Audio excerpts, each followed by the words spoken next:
Maayong adlaw mga ka-NYGC. Ari naman kami para magpabati sa inyo sa isa naman ka istorya nga napunan sang leksyon, pagtulunan kag inspirasyon. Isaysay kay Kuya Hil. Ginadala sa inyo sang NYGC Naisyaga Channel Blind Drama. Isaysay kay Kuya Hil. Kaupod kay Kuya Hil Andan. Dirigid lamang sa 106.9 ASFM, The Community Radio. This is special presentation sa palatuntunan Isaysay kay Kuya Hil. Ako Lolo nyo Berto. Mapati ka mo kag sa indi. Pati na lang. Agod, dali. Ini nga istorya, isa ka istorya nga may palamangkutan noon, may aswang kinaihan.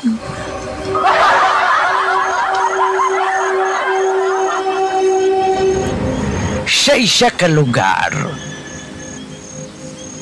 sa isa ka barangay, sa isa ka purok, may isa ka tigulang nga babae nga nagabaligya sang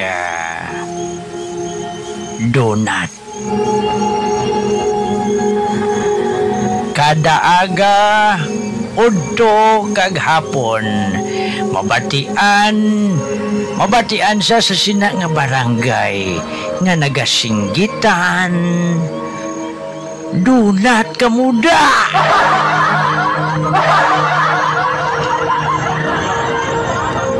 Samtang may mga kabataan nga nagasunod-sunod sa sining isa katigulang nga babaye nga nagabaligya sang donut.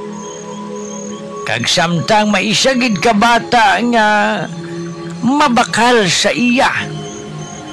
Apang mga ka-IS, natingalang kabataan kay wala sang unod ang iya ginalukdo nga alat. Wala sang unod apang nagasinggit siya. Donut ka muda.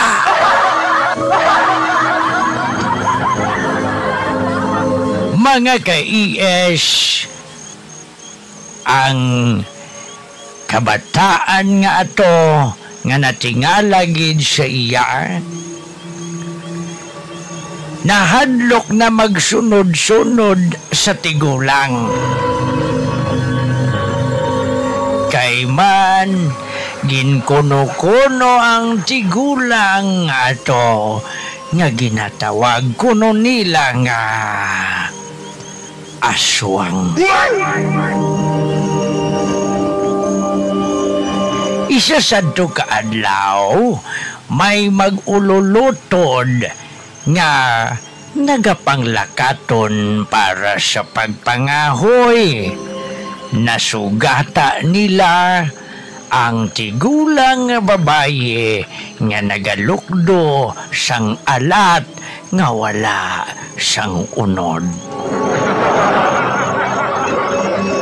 Gani ang manghod nga babayi sining bata nga lalaki nagsiling, "Nong, mapuli ta, may aswang." Nabatian ato siyang tigulang nga babayi nga naghambal ang bata nga babayi nga mapuli tanong kay ara ang aswang. Gani ginlagas sila sang tigulang nga babayi. Paglagas sa ila sang tigulang nga babaye, nagpasalipot-pot sila sa mga balay-balay agud to nga magpanago sila nga duha nga magutod. Tubtob, nadula ang tigulang nga babayi kag nakapauli man ang duha ka kabataan.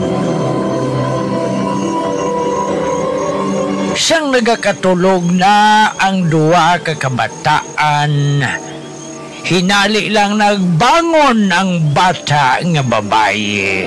Pagbangon, nagsinggit gulpe nga nung bugtaw, may nakita ako nga nagpungko sa kusina, isa katigula nga babayi nga nakaitom. Nagbangon man ang magulang, kaginlantaw ini, apang wala siya may nakita. Kag ang ginikanan sining duha ka kabataan, nakabugtaw man tungod sang pagbinaisay nila nga duha, nga ang isa gahambal, wala, ang isa gahambal, may aswang. Dito nagsugod ang terrible nga hilanat sang bata nga babayi. Ginakumbulsyon, nagasala, kag nagahambal nga kuhaon siya kuno sang tigulang nga babayi nga nakaitom.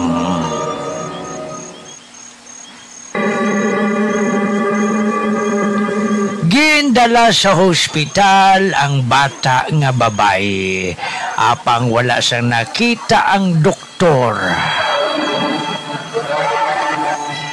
kung ano ang halinan sa iya hilanat. Sa malipot nga sugilanon, napatay ang bata nga babayi. Pagkapatay siyang bata nga babayi, ginhaya ini sa ilang nga balay. Pag-abot sa ilang balay, antis magsulod sa balay ining ginahaya nga babayi. Paghakwat nila sa lungon, natingala sila nga ang lungon perte kamag-an, nga bisan isa lang gani ka bata, madaog ang lungon.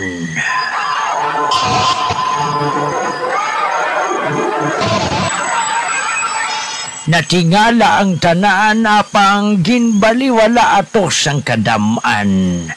Tubtob, isa ka bes. May nagsaka nga tigulang nga babayi. Naurungan ang tanan.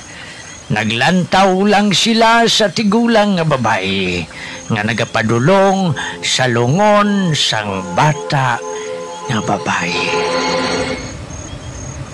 Pag-abot sang tigulang nga babayi sa patay nga lawas sang bata, gintanaw niya ini, ginhimutaran, kag tumindog nga nagalakat padulong sa kusina sang balay nga namatian.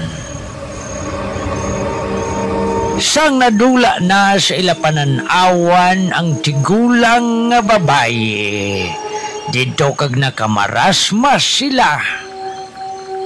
Nga ayhan ang tigulang nga babayi nga ato, amo ang nagbaylo sa bata.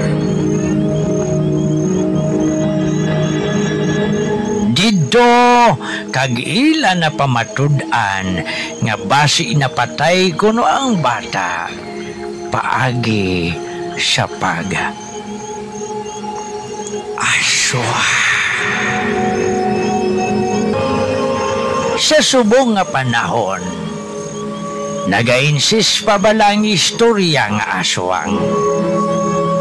Sino man ang nagapati kag wala, apang may mga istorya nga hindi naton matungkad. Ako naman si Lolo ninyo Berto. Diri sa palatuntunan isay-say kay Kuya Hil. Mapati man kamo kag sa indi, pati na lang agod madali.